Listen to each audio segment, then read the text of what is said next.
Hi everyone, hope y'all are doing very well today and welcome back to the channel. Today is another very exciting day because I'm going to be making a tier list for all the characters that deserve to be in Star Wars Battlefront 2 or future Battlefront games. One of my subscribers, Commander Gerbrick, suggested that I do this type of video, and I was thinking of just ranking these characters from 1 to 20, but I can say that a tier list is much more fun to make. Now, I know I'm missing quite a lot of characters in the Star Wars universe, because I just went ahead and picked 20 off the top of my head. However, if this is a type of tier list you guys enjoy, I'll make sure to make a series out of this going over all of the other Star Wars characters that aren't on this list today. You'll also see at the bottom right below the D tier, I have a row for characters that I think deserve a rework or an additional skin. I'll go over it once we get to the characters that fall into this category. With all the other tiers, think of it like a ranking where the S tier would be the top needed characters, whereas the D tier would be the least needed characters. So without further ado, let's get right into the tier list. Alright, so first on our list we have Darth Vader / Anakin before he fought Obi-Wan. This is one of the characters that I mentioned would go in the bottom row. Now, I know Darth Vader is already in the game, but he unfortunately has no skins besides his default. If we got a skin for Anakin when he turned to the dark side, it would make playing Darth Vader so much more fun. I'd be fine if they kept the same abilities and movesets as the default Vader, but at least give him some unique voice lines. It would make dueling Obi-Wan feel amazing, and finally give us another skin besides just the default Darth Vader. The only issue I can think of with this change would be if someone chose Anakin on the light side. And a solution to this could just be to steal Anakin's Jedi robes from the light side, give him a hood, and make his lightsaber crystal red to signify his turn to the dark side. So with all this, he'll be going to the bottom row for a new skin. Next up on our list, we have Asajj Ventress. Now, when I watched the Clone Wars, I felt that Asajj Ventress was one of the best parts about it. Her character development from serving and fighting Dooku, her role in seasons 3 and 4 with Savage Opress, and surviving on her own with Ahsoka made her one of the coolest characters to watch. On her own, she can take down countless number of clones, she survived numerous Jedi and Sith fights, and had one of the most intriguing fighting styles. Out of all the characters from the Clone Wars, she's someone who greatly deserves to be in the game. She's a highly skilled duelist, her force abilities are very, very powerful, and her fighting style is one of the most unique. So with this, I'm going to be putting Asajj Ventress at the top of the S tier for now. So the third person on our list is Supreme Leader Snoke. Now, I have some mixed feelings about this character. I know how most of us feel about the sequel trilogy and how they were a train wreck, but let me talk a little bit about Snoke. He seemed like a very interesting antagonist in both The Force Awakens and The Last Jedi, until they just decided to kill him off. We also only got to see a little bit of his power in The Last Jedi, where he shocks Kylo and uses the Force on Rey. And at no point in the movie does he use a lightsaber either. So he honestly doesn't have a whole lot to offer to the game, besides just some Force abilities. The only way I think he could fit in would be if he had a similar moveset to Palpatine, where he utilizes lightning attacks, but also some Force abilities. It would be cool to have another Battlefront 2 character only utilizing Force abilities, but I don't think it's needed since Palpatine already fills that role. So with this, I'm putting Snoke at the bottom of the D tier. Alright, next up, we got Mace Windu. Now, besides Darth Maul and Obi-Wan, Mace is one of my favorite characters from the prequels. He was able to win against the Sith Lord Palpatine and Mother Talzin, crush General Grievous with just the Force, and take on hundreds of battle droids with ease. Plus, he has one of the best lightsaber colors. He also has a unique fighting style called Vapod, where he can tap into the dark side of the Force when fighting his opponents, making him almost unstoppable against the Sith. Overall, I love Mace's character, and he definitely deserved to be in the Battlefront series. I wish he had more screen time in the prequel trilogy to show off his true strength in the Force. So with all that, I'm going to be putting him at the top of the A tier for now. So up next, we got Shaak Ti. Now, Shaak Ti, in my opinion, is one of the most underrated and underused characters in all of Star Wars. She has little to no screen time in the prequels, but her presence in the Clone Wars really shows off her character. Below Qui-Gon, Shaak Ti is one of the most calm, resilient, and level-headed Jedi Masters out of all of them. She cared for the clones and all of the Jedi, making her one of the most compassionate characters in all of Star Wars. Plus, she was one of the most skilled lightsaber duelists below Dooku, making her quite a force to be reckoned with. Overall, like Mace Windu, I feel like the prequels didn't give Shaak Ti the credit and power she deserved. If she had more screen time to give her character more justice, she'd be ranked very highly, but for now, I'll be putting her at the top of the B tier. Next up, we have Vizsla. This guy is the leader of the Death Watch clan on Mandalore and was the wielder of the Darksaber. He's a ruthless warrior who took on multiple Jedi and lived to tell the tale. He also overthrew his nation's pacifist government to restore his Mandalorian heritage. Unfortunately, he didn't survive his duel with Maul, but he gave us a hell of a fight. Overall, he's not the best antagonist in the Star Wars series, but he's still one of the coolest secondary antagonists. Having him wield the Darksaber in Battlefront 2 would be very interesting, especially with his jetpack. I do think he deserves to be in the game, but not as much as some of these other characters, so I think I'll be putting him at the top of the C tier. Alright, next on our list we have Galen Marek, better known as Starkiller. Now, this is one of my childhood favorites. Playing through Force Unleashed 1 and 2 was my absolute favorite when it came to anything Star Wars. Starkiller just feels so powerful and pretty broken compared to any of the other characters in Star Wars. Star Wars can't even consider him canon to the timeline because he'd just be too powerful. I would love if they added him to Battlefront 2 because he has some of the most unique Force abilities. His Force Repulse, his lightning attacks, and lightsaber combat make his character so much fun to play as. The one question is, would he be on the dark or light side? Personally, I think it would make more sense for him to be on the dark side so we can have an additional skin for his cybernetic form after fighting and losing to the Emperor. Now, with all that, I think I'm going to be putting Starkiller in the A tier below Mace Windu. Okay, next up, we have Darth Sidious. Now, I know Palpatine's already in the game, but I think he's one of the characters that deserve a rework.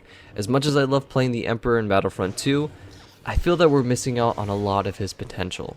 And what I mean by this is his lightsaber combat. In the Clone Wars, with the episode where Palpatine takes on both Maul and Savage, it has to be one of my top 3 favorite duels. His carefree movements and precision make his lightsaber combat so intriguing to watch. If we had this type of character in Battlefront with this type of dueling, I'd be playing him non-stop. One way I think he can be reworked is to switch out his current middle ability with a new one that allows for him to activate his lightsabers. This would change his other 2 abilities, which would focus on lightsaber combat. The 2 abilities could be a similar move that Dooku has with his lightning stun, and the other could be something that just speeds up his lightsaber attacks. Plus, if we could get his red robes, that would be pretty dope as well. But if you guys have any other ideas for this rework, make sure to comment. So with that, I'll be putting Darth Sidious in the rework tier right next to Anakin. So up next, we have the Grand Inquisitor. Now, to be honest, I wasn't really a huge fan of any of the Inquisitors. Their lightsabers were just a copy of Maul's with training wheels, they lost almost all of their fights, and they were just weaker versions of the Sith. The only one that stands out as interesting would be the Grand Inquisitor. Now, I didn't watch much of Rebels, but I did watch the Kenobi series, and I kind of liked his character. He definitely isn't the best antagonist in Star Wars, but he has some sophistication and skill. His power unfortunately doesn't really compare to any of the other Force wielders, but he is quite the knowledgeable duelist. His fight in Rebels show off his skill when it comes to lightsaber combat, which proves he is a worthy contender. But if I were to compare him to everyone else on this list, I don't really think he's wanted over a lot of these other characters. So with that, I'll be putting him at the top of the D tier above Snoke. Alright, next up we have Savage Opress. So I was in between either putting Savage as a skin for Darth Maul or as a separate character on his own. I went with this character because I feel that Savage is not really the same as Maul. Savage is more of a heavy-hitting brute, while Maul is more of a skilled, agile assassin. Regarding his character, I really love Savage's part in the Clone Wars, showing him as a force of nature. He also was the one to bring back Maul into the show, which absolutely blew me away. As they reunited, it brought us a new side of Darth Maul, and he still had his hatred, but he showed care for Savage, adding so much more to Maul's character. Now, going back to Savage, his raw strength is pretty much incomparable to any other character in the Star Wars universe, but his skill with the Force and a lightsaber is lacking against many of the other Star Wars characters. But he was able to take on numerous amounts of Jedi, along with facing the 2 Sith Lords, Dooku and Palpatine. Overall, Savage was amazing in the Clone Wars, and I think he would add so much to Battlefront 2, especially since we're missing many prequel-era characters. So with all this, I'm going to be putting Savage Opress in the B tier below Shaak Ti. So now we're going back in time before the prequel era to the Old Republic and talking about Darth Nihilus. Out of all the characters from the Old Republic besides Darth Revan, Darth Nihilus is one of the most interesting characters of the bunch. Even though he only was a spirit, he was the most powerful Sith to ever be known in the Star Wars universe. His unique power could pull life and energy out of millions of living beings, making him pretty much the destroyer of worlds. He also cared little for the Sith or the Jedi and craved only to satisfy his hunger. I absolutely love this character, and the concept behind his power is just so fascinating. Having Darth Nihilus in Battlefront 2 would be amazing to see, as he sucks the life from all of his enemies.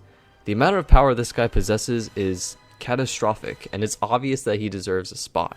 And out of all of these other characters, I can confidently say with his unique force ability, he's one of the top picks for someone they need to add in Battlefront 2.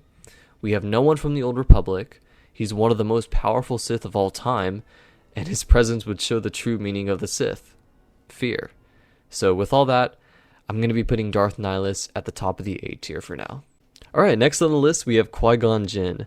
I know all of us can agree that Qui-Gon was the greatest Jedi in all of Star Wars. Not in terms of power, but in terms of knowledge of the Force. He had the most wisdom out of any other Jedi Masters on the Council, he didn't let arrogance affect his decisions, and he was true to the Force. If he wasn't killed by Darth Maul, the Clone Wars and the Return of the Sith could have never occurred. His character as the most knowledgeable Jedi proves he belongs in Battlefront 2. He's a strong duelist, and he has the most understanding of the Force, opening up lots of possibilities for him to be implemented. Overall, we need more of Qui-Gon Jinn, and I think he greatly deserves to be in Battlefront 2. So with all that, I'll be putting Qui-Gon in the S tier above Asajj Ventress. Next up, we have Din Djarin, better known as the Mandalorian. Now, they've made 3 seasons so far for the Mandalorian, and I enjoyed almost every episode of them. Djarin's skills and determination as a bounty hunter, his honor for the Mandalorian creed, and his compassion for Grogu make him a very enjoyable character to watch. He's got a variety of weapons like his Ambin rifle and his blaster pistol along with his Beskar armor, making him quite the force to be reckoned with. Although he may not be the best gunslinger compared to people like Cad Bane or Jango, he's still very deadly with just a blaster. Plus, he could also have the option of a jetpack. Overall, the Mandalorian is a very lovable and badass character, and I think he definitely deserves to be added in Battlefront 2. So with this, I'll be putting Din Djarin in the A tier. On the topic of Mandalorians, up next we have Jango Fett. So when I added Jango, he was in the same boat as Savage, where I didn't know if he belonged as a skin or as an entirely new character. I felt that since we already have Boba in the game, it wouldn't make sense to have Jango as a whole new character since they are technically the same person. He could have all the same abilities as Boba, and hopefully they could give him some unique voice lines for characters from the prequel era. The only issue I could see with him just being a skin is that Jango uses blaster pistols instead of Boba's EE3 blaster rifle. The solution to this could just be Jango firing his blasters in 3 consecutive shots, similar to Boba's. Overall, having Jango's instead of Boba's armor as a skin would be a fine addition to Battlefront 2, so I'll be putting him in the new skin tier. Alright, up next we have Darth Malgus, another character from the Old Republic era. This Sith Lord is immensely powerful, pretty much representing a Sith juggernaut. Even as a cyborg, he can utilize a plethora of force abilities, including lightning and telekinesis. His dueling capabilities are immensely powerful, and his resilience is similar to someone like Darth Vader. From Old Republic cinematics and the Old Republic video game, Darth Malgus is shown as a ferocious leader of the Sith, being able to lead Sith forces during the Great Galactic War. Overall, I love everything about Darth Malgus' character, and he greatly deserves a spot in the Battlefront series. One thing I wish the game had is a supremacy-based game mode with only heroes and villains. 40 Sith versus 40 Jedi would make the game a hectic masterpiece, and Malgus fits into that game mode perfectly. So with all that, I'll be putting Darth Malgus in the A tier, right below Starkiller. So up next on our list we have Mother Talzin. Now when I watched the Clone Wars, I always loved it when she was on screen. There's something about her voice that's so fascinating but eerie at the same time because there's always that secondary voice talking behind her. Now in terms of powers, she has a unique control of the dark side of the Force using magic. She was also able to utilize telekinesis, teleportation, and rituals to strengthen herself along with her clan. Her duelist capabilities are lackluster when compared to other Star Wars characters, but her unique knowledge of the Force makes her an extreme threat. So much so that even Darth Sidious and Tyrannus feared her power. I do think she deserves a spot to be added to Battlefront 2 because of her unique hold over the Force. Her use of magic can add many unique abilities to the game, plus her voice would be so satisfying and scary to hear on the battlefield. So with all that, I will be putting Mother Talzin in the B tier above Savage Opress. Alright, next up we have Captain Rex, another one of my favorite characters from the Clone Wars. This clone warrior is the most unique out of all the other clones because of the way he leads. Despite being a clone made only for following orders and obedience, Rex will make the unorthodox decision and make his own orders to protect his clones and the Republic. He was also the right-hand man for the Chosen One, along with his apprentice, Ahsoka Tano. Rex is also one of the most charismatic and heroic clones in the entire Star Wars universe, making him a very loved character. I will say, however, when it comes to Battlefront 2, he doesn't bring a whole lot to the table besides his charisma and heroism. While he is one of the most elite clones as an ARC Trooper, we already have ARC Troopers in the game.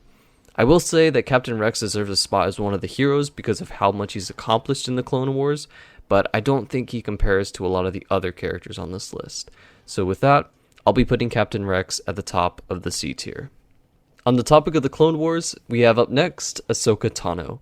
Ahsoka has to be one of the most memorable characters from the Clone Wars besides Anakin and Obi-Wan. Her character development throughout the Clone Wars from a young, inexperienced Padawan to a skilled, wise Jedi taking on numerous Sith makes her one of the most intriguing characters. Even at a young age, she was strong with the Force, allowing her to be trained by the Chosen One. She's also a very capable and unique duelist, utilizing 2 lightsabers to attack with lots of speed and aggression.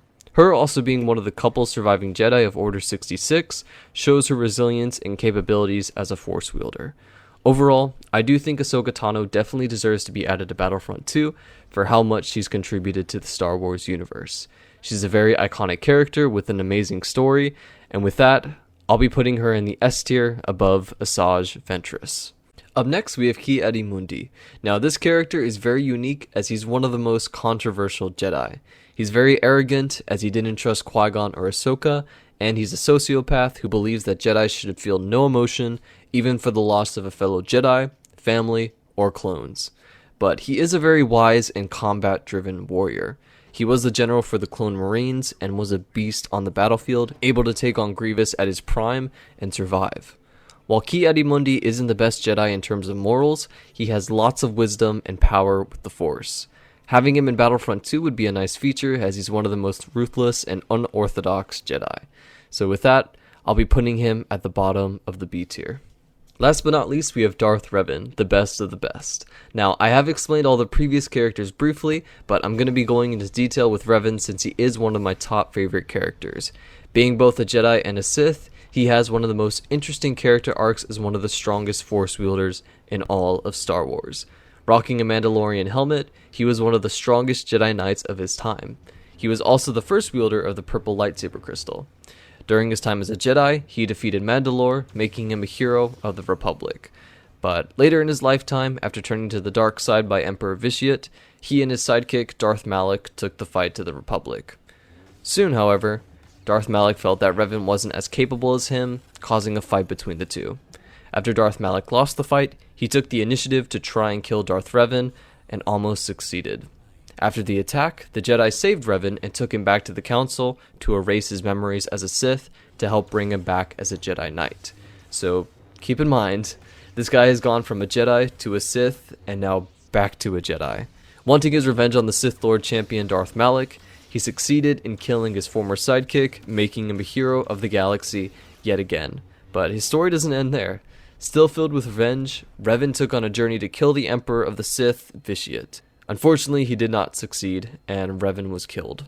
But because his will was so strong, he was able to resurrect 2 parts of himself, one on the light side and one on the dark side.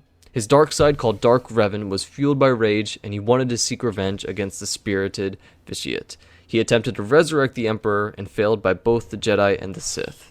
Revan then accepted his losses and subdued his anger, allowing his two dark and light mindsets to join together and be one with the Force. So in his prime, Revan was one of the most skilled duelists and Force wielders, being able to master both the dark and light sides of the Force. He also wielded two of the coolest lightsabers, one red and one purple. I absolutely love Revan's character, and I think he's my top character who deserves a spot in Battlefront 2. He could be played as both the light and dark side, similar to Anakin and Darth Vader, making his character even more unique. So with all that, I'll be putting my final character, Revan, at the top of the S tier, concluding this tier list. Alright guys, so we did it. That's the tier list completed for 20 Star Wars characters that deserve to be in the Battlefront series. Now, if this tier list was something you guys enjoyed and you'd like for me to add another 20 characters to the list, make sure to leave a like on this video so I know how to make more of it. I had lots of fun putting together this tier list, and I hope you guys enjoyed it. I do want to also apologize for how long it's been taking me to upload.